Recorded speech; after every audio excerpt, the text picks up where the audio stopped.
Hello दोस्तों, Aaradhya race academy के YouTube channel में आप सभी का स्वागत है। दोस्तों, अधीनस्थ चयन बोर्ड द्वारा आयोजित है पशु परीक्षर भर्ती परीक्षा 2024 के नवीनतम पाठ्यक्रम जो अपना संशोधित पाठ्यक्रम आया है 9 सितंबर 2024 को। उस पाठ्यक्रम के अनुसार दोस्तों भाग ब यानी कि पशुपालन से संबंधित मॉडल पेपर है वो शुरू किया गया है। ठीक है दोस्तों, इसमें अपने 3 मॉडल पेपर है वो कंप्लीट हो चुके हैं। आज अपना चौथा नंबर का मॉडल पेपर है। कुल 40 प्रश्न इसमें शामिल किए गए हैं और दोस्तों हूबहू आपको ऐसा ही पेपर है वो परीक्षा में देखने को मिलेगा।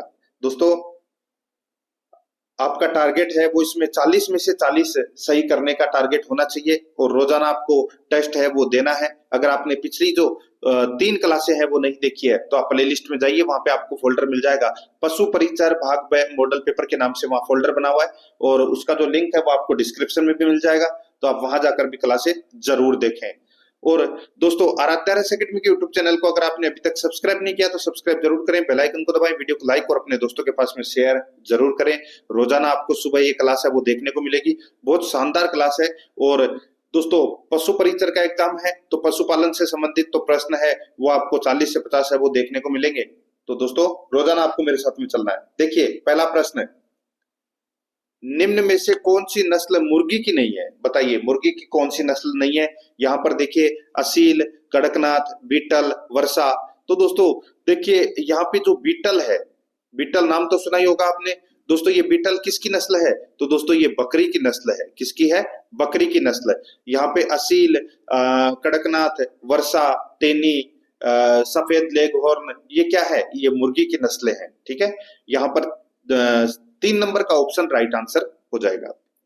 सेकंड नंबर का प्रश्न है, इसमें देखिए, राजस्थान में किस स्थान पर अश्व प्रजनन केंद्र स्थापित है? दोस्तों, राजस्थान में कौन से स्थान पर अश्व प्रजनन केंद्र स्थापित है? दोस्तों, यहां पर मैं आपको बता दूं कि राजस्थान में 10 अश्व प्रजनन केंद्र स्थापित है। बीकानेर, उदयपुर, जयपुर, मनोर थाना, पाली, ठीक है, जालोर, इन सभी स्थानों पर दोस्तों ये अश्व प्रजनन केंद्र स्थापित है। लेकिन ऑप्शन में से अपने को बताना है तो ऑप्शन में से सिवाना जो बालोतरा है, सिवाना जो बालोतरा में है, ठीक है, यहाँ पर अश्व प्रजनन केंद्र है वो स्थापित है। तो यहाँ पर 4 नंबर का ऑप्शन बिल्कुल सही उत्तर हो जाएगा। 3 नंबर का प्रश्न है, इसमें देखिए, निम्नलिखित में से कौन सा सुमेलित नहीं है? कौन सा सुमेलित नहीं है वो अपने को यहाँ पर बताना है। एक तरफ पशु है, दूसरी तरफ यौवना आरंभ अवस्था है। यहाँ पर देखिए, भारतीय गोवंश की जो यौवना आरंभ अवस्था है वो दोस्तों 24 से 30 माह है, बिल्कुल सही है। भैंस की जो यौवना आरंभ अवस्था है वो दोस्तों 24 से 48 माह है, ये भी दोस्तों इसमें बिल्कुल सही है। भेड़ की जो यौवना आरंभ अवस्था है वो है दोस्तों 8 से 12 माह है, ये भी दोस्तों इसमें बिल्कुल सही है। अब देखिए, भेड़ की 8 से 12 माह है, यहाँ पर बकरी की दोस्तों दे रखी है 36 से 60 माह है, तो ये तो इसमें दोस्तों सीधा गलत हो जाएगा। दोस्तों, जो बकरी की यौवना आरंभ अवस्था है वो 6 से 12 माह होती है। ठीक है, यहाँ पर अपना इसमें राइट आंसर क्या हो जाएगा? 4 नंबर का जो ऑप्शन है वो इसका बिल्कुल सही उत्तर हो जाएगा। अब ये यौवना आरंभ अवस्था होती क्या है?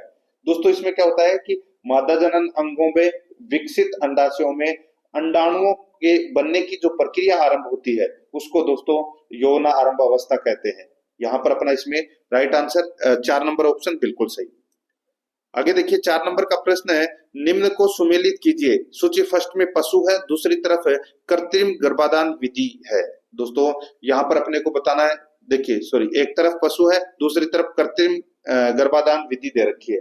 अब यहाँ पर देखिए दोस्तों, वजाइनल मेथड, वजाइनल मेथड दोस्तों ये किसकी कौन से पशु की कृत्रिम गर्भाधान विधि है? ये तो दोस्तों ये है घोड़ी की। किसकी है? घोड़ी की है। ठीक है, और इसमें देखिए रेक्टोवजाइनल मेथड ये विधि है, ये कौन से पशु की कृत्रिम गर्भाधान विधि है? तो दोस्तों ये है रेक्टोवेजाइनल मेथड। तो दोस्तों ये गाय की कृत्रिम गर्भाधान विधि है ये। ठीक है, और कॉर्क स्क्रू पिपेट मेथड ये दोस्तों सुअरी मादा की कृत्रिम गर्भाधान विधि है। और वजाइनल स्पेक्युलम मेथड ये कृत्रिम गर्भाधान विधि है दोस्तों कौन से पशु की? तो ये भेड़ की है। ठीक है, यहाँ पर इस प्रश्न का राइट आंसर क्या हो जाएगा? दोस्तों यहाँ पर देखिए, आप देख सकते हैं 2 1 4 3 यानी कि BADC। तो यहाँ पर इस प्रश्न का राइट आंसर क्या हो जाएगा? डीसी। तो यहाँ पर 2 नंबर का जो ऑप्शन है वो इसका बिल्कुल सही उत्तर हो जाएगा। आगे देखिए 5 नंबर का प्रश्न है, निम्न में से किस पशु में पशु प्रसव की क्रिया का नाम कोविंग नहीं है? बताइए किस पशु में पशु प्रसव की क्रिया का नाम कोविंग नहीं है? दोस्तों इसका जो राइट आंसर हो जाएगा, यहाँ पर आप देख सकते हैं दोस्तों, देखिए बकरी, बकरी इसका राइट आंसर हो जाएगा। 2 नंबर ऑप्शन बिल्कुल सही उत्तर हो जाएगा। दोस्तों बकरी में होने वाली प्रसव क्रिया का जो नाम है वो है किडिंग। क्या है? ये भी आपको याद रखना है दोस्तों, किडिंग है, ठीक है। और यहाँ पर मैं आपको बताऊं कि गाय, भैंस और ओटनी की जो प्रसव क्रिया है उसको काविंग के नाम से जाना जाता है।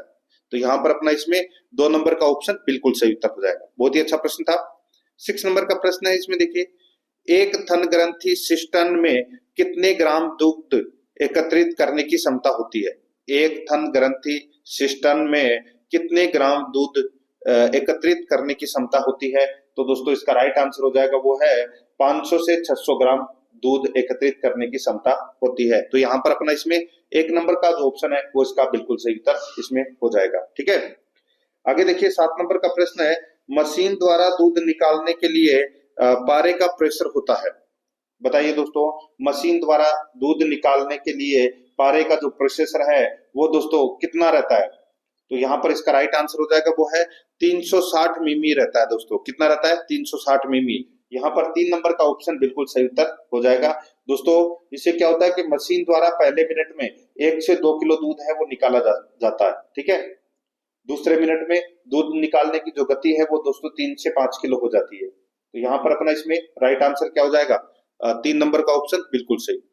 8 नंबर का प्रश्न है, इसमें देखिए, पशुओं के लिए पोषण प्रबंधन आवश्यक है। पशुओं के लिए पोषण प्रबंधन आवश्यक है, इसका सही उत्तर हो जाएगा दोस्तों वो है, देखिए, जीवित रहने हेतु, वृद्धि करने हेतु, उत्पादन हेतु, तो इन सभी के लिए पशुओं के लिए पोषण प्रबंधन आवश्यक है। तो यहाँ पर इसका राइट आंसर हो जाएगा ये सभी। 4 नंबर का ऑप्शन बिल्कुल सही। 9 नंबर का प्रश्न है, इसमें देखिए, ट्रेविस की क्रमशः लंबाई एवं चौड़ाई का अनुपात है। ट्रेविस की क्रमशः लंबाई एवं चौड़ाई का जो अनुपात है वो दोस्तों कितना है? यहाँ पर इसका जो राइट आंसर हो जाएगा वो हो जाएगा 1.6 मीटर। और दोस्तों इसकी लंबाई होती है 1.6 मीटर और चौड़ाई होती है 0.8 मीटर। तो यहाँ पर 1 नंबर का जो ऑप्शन है वो इसका बिल्कुल सही उत्तर हो जाएगा। ये ट्रेविस होता क्या है?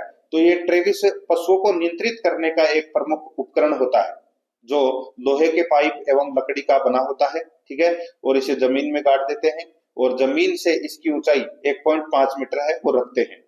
इसकी जो लंबाई है वो 1.6 मीटर और चौड़ाई है वो 0.8 मीटर रहती है। यहाँ पर 1 नंबर ऑप्शन बिल्कुल सही। 10 नंबर का प्रश्न, इसमें देखिए, निम्न में से कौन सा मुख्य खोलनी का प्रकार है? बताइए कौन सा मुख्य खोलनी का प्रकार है? यहाँ पर आप देख सकते हैं दोस्तों, इसका जो राइट आंसर क्या हो जाएगा वो है इसमें स्प्रिंग गेग, गंथर माउथ और बर्नेल गेग। तो दोस्तों ये सभी है, ये मुख्य खोलनी के प्रकार हैं। तो यहाँ पर इसमें राइट आंसर हो जाएगा 4 नंबर का ऑप्शन उपरोक्त है सभी, ठीक है। ये आपको इसमें याद रखना है। आगे देखिए दोस्तों, यहाँ पे 11 नंबर का प्रश्न है, निम्न में से जैव विघटनीय है। दोस्तों निम्न में से जैव विघटनीय है, तो इसका जो राइट आंसर क्या हो जाएगा? यहाँ पर आप देख सकते हैं दोस्तों, देखिए, डीडीटी, प्लास्टिक, धातुओं में ऑक्साइड, यहाँ पे मलमूत्र दे रखा है, ठीक है। तो दोस्तों इसका जो राइट आंसर हो जाएगा वो है 4 नंबर का ऑप्शन बिल्कुल सही। जैव विघटनीय है वो इसमें क्या है? मलमूत्र है। 4 नंबर का ऑप्शन बिल्कुल सही उत्तर हो जाएगा। देखिए पशुओं के मलमूत्र, घरेलू जैविक कचरा, कृषि अपशिष्ट, ये जैव विघटनीय के अंतर्गत आते हैं। और यहाँ पर जो दे रखा है डीडीटी, प्लास्टिक, धातुओं में ऑक्साइड, ये क्या है? ये जैव अनिम्नीकरणीय अपशिष्ट है ये, ठीक है। यहाँ पर 4 नंबर का ऑप्शन बिल्कुल सही। 12 नंबर का प्रश्न है, इसमें देखिए, हे बनाने के लिए अच्छा पौधा होता है। हे बनाने के लिए सबसे अच्छा पौधा है वो कौन सा होता है? दोस्तों इसका राइट आंसर क्या हो जाएगा वो है पतला तना एवं पत्तेदार। अब ये क्या है? हे क्या है? ये तो मैंने आपको दोस्तों काफी बार बताया भी है, ये पशुओं का चारा होता है, ठीक है, जिसमें काफी समय तक नमी बनी रहती है।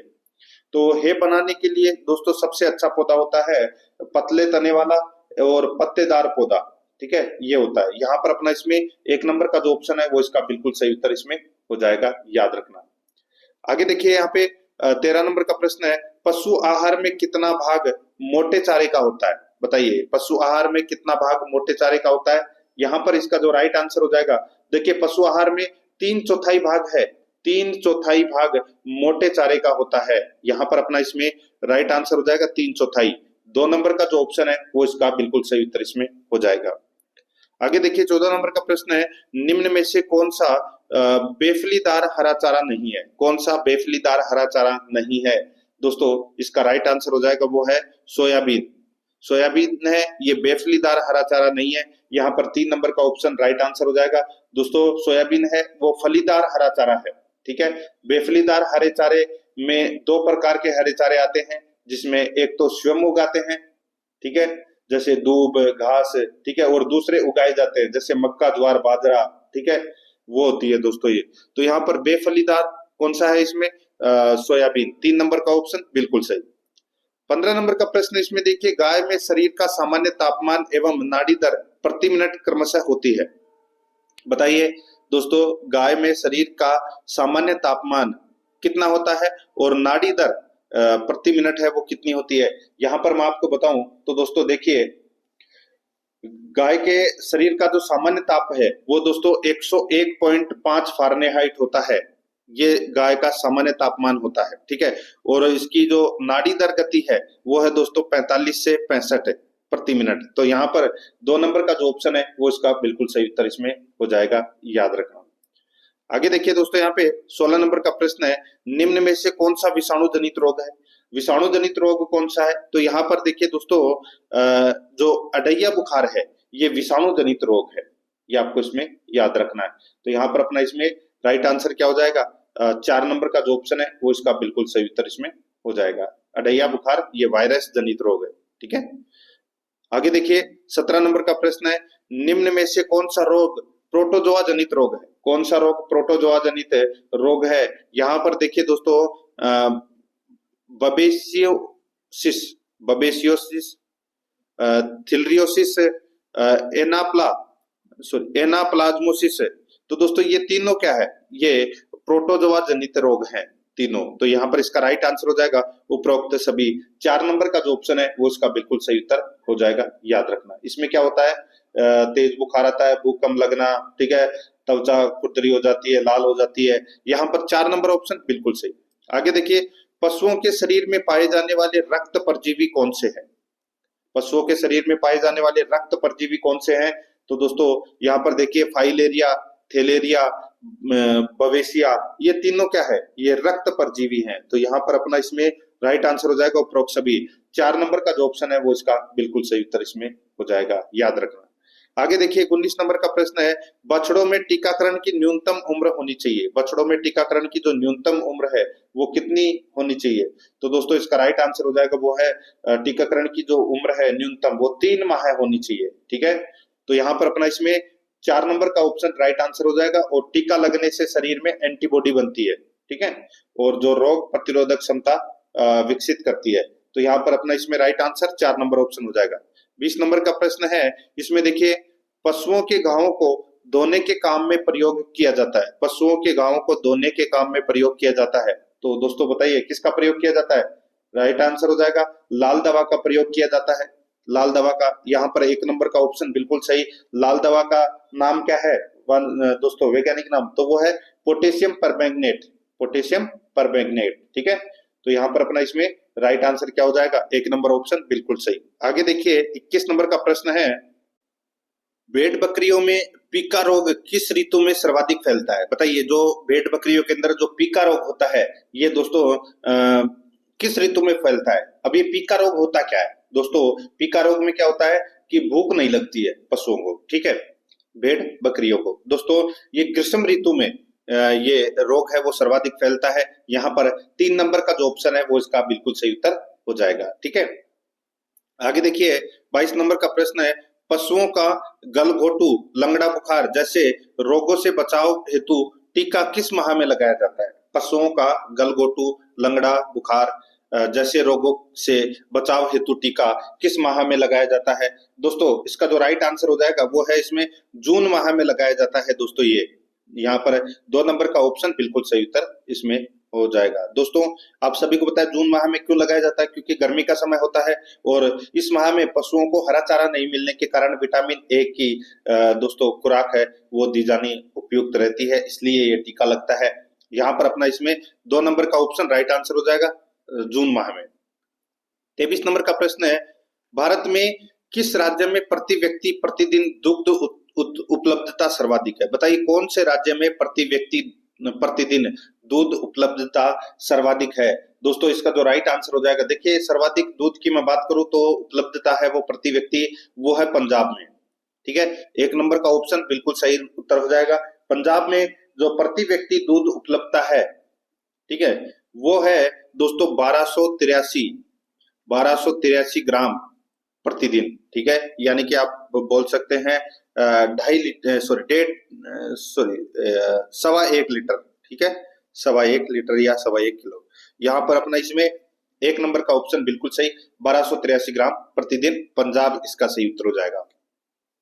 24 नंबर का प्रश्न है, निम्नलिखित में से किस राज्य की दूध उत्पादन की वृद्धि दर राष्ट्रीय औसत 3.83 से अधिक है? किस राज्य की दूध उत्पादन की वृद्धि दर राष्ट्रीय औसत 3.83% से अधिक है? दोस्तों इसका राइट आंसर हो जाएगा वो है इसमें देखिए महाराष्ट्र, छत्तीसगढ़, झारखंड। तो इसका राइट आंसर हो जाएगा उक्त सभी। 4 नंबर का जो ऑप्शन है वो इसका बिल्कुल सही उत्तर हो जाएगा। ठीक है, याद रखना। आगे देखिए यहाँ पे, राजस्थान में पाई जाने वाली गोवंश की सबसे अच्छी भारवाही नस्ल है वो कौन सी है? दोस्तों सबसे अच्छी भारवाही का पूछा है। ठीक है, तो दोस्तों वो है इसमें नागौरी। यहाँ पर इसमें 1 नंबर का ऑप्शन बिल्कुल सही उत्तर हो जाएगा। राजस्थान में पाई जाने वाली नागौरी नस्ल की जो गोवंश है या गाय है, ये भारवाही और कृषि क्रियाओं के लिए दोस्तों सबसे उपयुक्त है वो मानी गई है। यहाँ पर 1 नंबर का ऑप्शन बिल्कुल सही। दोस्तों आराध्या रेस एकेडमी के यूट्यूब चैनल को अगर आपने अभी तक सब्सक्राइब नहीं किया तो सब्सक्राइब जरूर करें। आपको दोस्तों प्रतिदिन पशु परिचर का फुल मॉडल पेपर मिल रहा है, जिसमें आपको 150 प्रश्न मिल रहे हैं। आप प्लेलिस्ट में जाओगे तो वहां पे आपको फोल्डर मिल जाएगा, पशु परिचर मॉडल पेपर के नाम से वहां फोल्डर बना हुआ है, और उसका जो लिंक है वो आपको डिस्क्रिप्शन में भी मिल जाएगा। और भाग ब के लिए भी दोस्तों मॉडल पेपर की टेस्ट सीरीज है वो शुरू की जा चुकी है। ठीक है, तो वो उसका भी लिंक आपको प्ले लिस्ट में मिल जाएगा। और दोस्तों सिलेबस के अकॉर्डिंग मैं आपको करीबन 10 से 15 दिन के अंदर कंप्लीट कोर्स है वो ऑब्जेक्टिव का करवा दूंगा। ठीक है, आज से अपन 2-3 क्लास है और नई शुरू करने वाले हैं, जिसमें पशु परिचर के जो भी कोई 7-8 टॉपिक दे रखे हैं सिलेबस के अकॉर्डिंग, वो सभी टॉपिक मैं रोजाना आपको करवाऊंगा। ठीक है, कला संस्कृति के भी सारे कंप्लीट करवा दूंगा। शर्त यही है कि रोजाना आपको मेरे साथ में चलना है, क्लासें देखनी है, शेयर जरूर करना है, फेसबुक व्हाट्सएप ग्रुप पे अपने दोस्तों के पास में शेयर जरूर करना है। मैं आपके लिए इतनी मेहनत कर रहा हूँ, ठीक है, उसका फायदा दोस्तों आपको भी मिले और मुझे भी। ठीक है, और क्लास को लाइक नहीं किया तो एक बार सभी के सभी मित्र हैं वो फटाफट क्लास को जरूर लाइक करें। देखिए यहाँ पे 26 नंबर का प्रश्न है, घोड़े की किस नस्ल की उत्पत्ति अरबी घोड़े से मानी गई है? देखिए आपको शांति से देखना है, ये चीजें शांति से देखने लायक चीजें। आप सुपर फास्ट चलोगे तो आपको कुछ याद नहीं रहेगा, शांति से आप देखोगे तो ये 40 प्रश्न ही है वो बहुत है। ठीक है, देखिए घोड़े की किस नस्ल की उत्पत्ति अरबी घोड़े से मानी जाती है? यहाँ पर इसका जो राइट आंसर हो जाएगा दोस्तों, देखिए जो काठियावाड़ी है, काठियावाड़ी नस्ल की जो उत्पत्ति है वो अरबी घोड़े से मानी जाती है। ये घोड़े की नस्ल है काठियावाड़ी। यहाँ पर 2 नंबर का जो ऑप्शन है वो इसका बिल्कुल सही उत्तर हो जाएगा। ठीक है, ये घोड़ी अपनी चाल के लिए प्रसिद्ध है दोस्तों। आगे देखिए 27 नंबर का प्रश्न है, वर्मी बेड को चींटियों से बचाने के लिए प्रयुक्त रसायन है तो वो कौन सा है? तो दोस्तों वो है, देखिए वर्मी बेड को चींटियों से बचाने के लिए क्लोरोपाइरियो फास्फेट और चारकोल पाउडर का छिड़काव है वो किया जाता है। यहाँ पर अपना इसमें राइट आंसर हो जाएगा क्लोरोपाइरियो फास्फेट। तो यहाँ पर 3 नंबर का ऑप्शन बिल्कुल सही। 28 नंबर का प्रश्न है, इसमें देखिए भारत का कौन सा शहर लेदर सिटी के नाम से प्रसिद्ध है? लेदर सिटी के नाम से दोस्तों कानपुर शहर है वो प्रसिद्ध है। तो यहाँ पर अपना इसमें राइट आंसर हो जाएगा 2 नंबर का ऑप्शन बिल्कुल सही। 29 नंबर का प्रश्न है, इसमें देखिए पशुओं की आयु ज्ञात करने का सबसे अच्छा तरीका क्या है? दोस्तों पशुओं की आयु ज्ञात करने का जो सबसे अच्छा तरीका है वो है दोस्तों दांतों के द्वारा, दांतों के द्वारा है वो आप पशुओं की आयु है वो ज्ञात कर सकते हैं। यहाँ पर 4 नंबर का जो ऑप्शन है वो इसका बिल्कुल सही उत्तर इसमें हो जाएगा, याद रखना। ठीक है दोस्तों, यानी कि पशुओं की दांतों की दशा देखकर और उनकी संख्या गिनकर पशुओं की आयु का है वो अनुमान है वो अपन लगा सकते हैं। ठीक है, राइट आंसर हो जाएगा यहाँ पे 4 नंबर ऑप्शन बिल्कुल सही।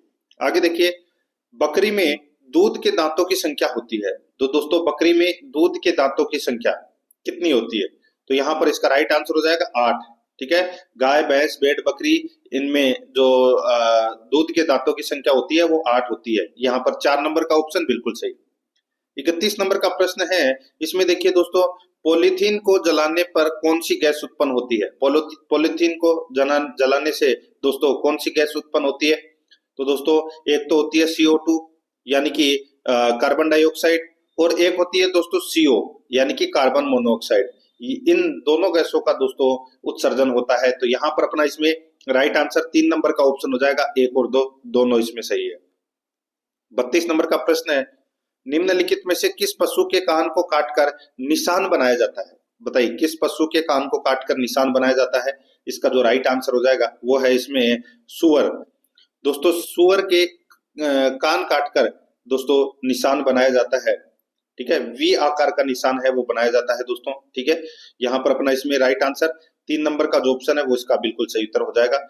सूअरों को चिन्हित करने की विधि को दोस्तों नोचिंग कहा जाता है, ये भी आपको इसमें याद रखना है, नोचिंग।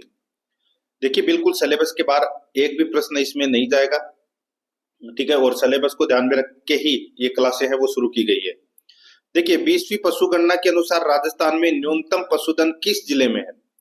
तो दोस्तों 20वीं पशुगणना के अनुसार राजस्थान में न्यूनतम पशुधन है वो कौन से जिले में है? तो दोस्तों सर्वाधिक पशुधन तो बाड़मेर में है और न्यूनतम पशुधन है वो धौलपुर जिले में। यहाँ पर 4 नंबर का ऑप्शन बिल्कुल सही उत्तर हो जाएगा। आगे देखिए, महाशिवरात्रि पशु मेले का आयोजन कहाँ किया जाता है? दोस्तों महाशिवरात्रि पशु मेले का आयोजन है वो कहाँ किया जाता है?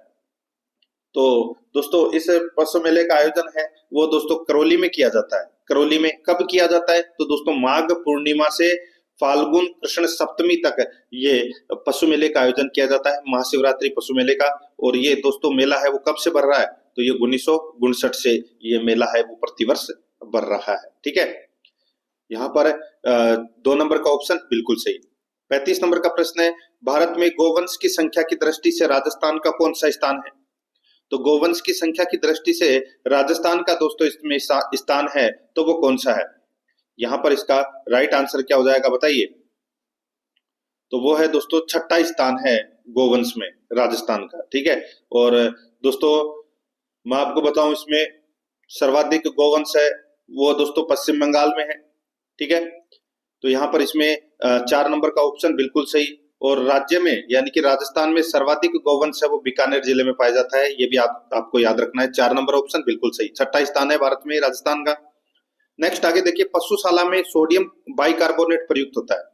पशुशाला में सोडियम बाइकार्बोनेट प्रयुक्त होता है, तो किसके लिए प्रयुक्त होता है?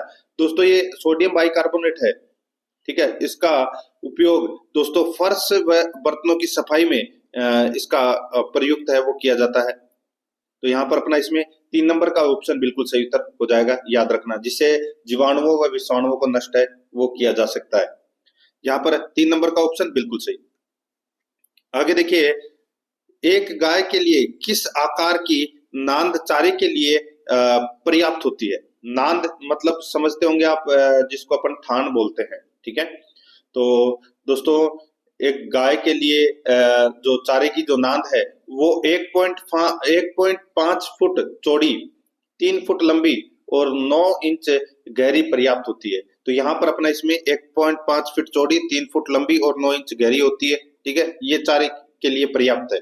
यहाँ पर अपना इसमें राइट आंसर 1 नंबर का ऑप्शन बिल्कुल सही उत्तर इसमें हो जाएगा। ठीक है, आगे देखिए दोस्तों, यहाँ पे स्टेप योजना के अंतर्गत राजस्थान के कितने जिलों में महिला डेयरी परियोजना का संचालन किया जा रहा है?